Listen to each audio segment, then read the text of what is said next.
Hello, Silent Hill fans. I'm Devin Shatsky, producer of Silent Hill Downpour, and this is Tom Hewlett. I'm the senior associate producer on Silent Hill Downpour. and we're going to be with you for the next 8 minutes and 30 seconds as we talk over this demo that you're trying very hard to listen to. This is footage from our demo that we're presenting at E3 this year. It's some select footage. You'll get a good idea of the feel of the game and the atmosphere. We'll try not to talk too much over it, but we'll chime in here and there as it goes along. For instance, this part right here. Yeah, this is one of our door mechanics. Instead of having a million different locked doors, which wasn't very realistic, we tried to do something more interesting. So in that instance, Murphy came up across a fence, and there was a lock on it, and he had to find a weapon, in this case a crowbar, and then he used that to break the lock so he could pass through the door.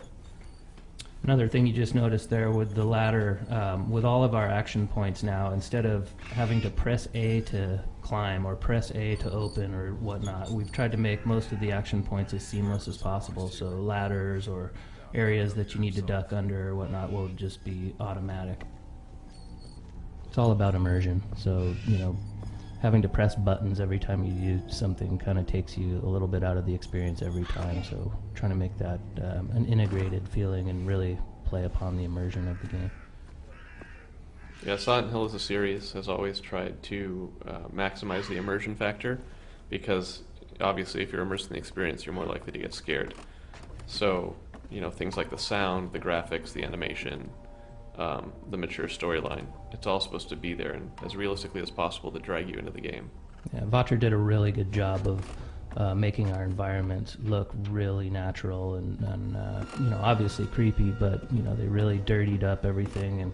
And the most impressive thing is how none of the environments really look similar from room to room or whatnot. So you're not going to get that cookie cutter experience of you walk into a room and you recognize the same textures on the walls that you did 4 rooms ago.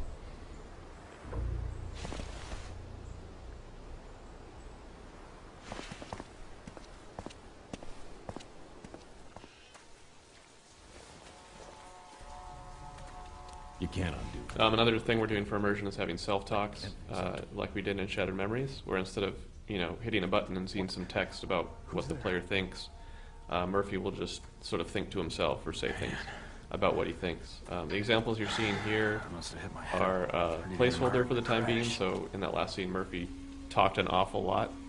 We're still balancing those so he doesn't sound like a crazy person or anything like that.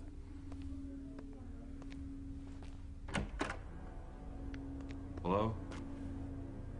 Anyone here?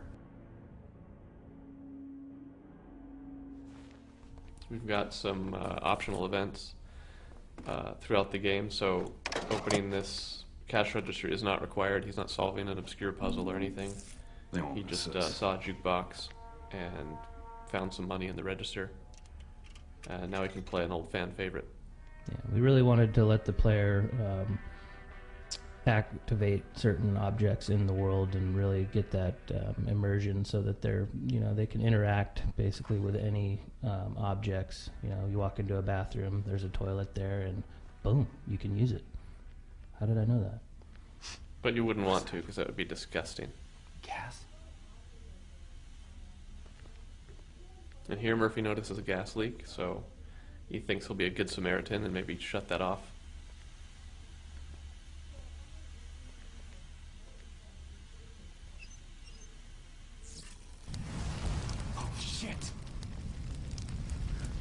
But it's Silent Hill, so maybe that doesn't work out the way he was hoping.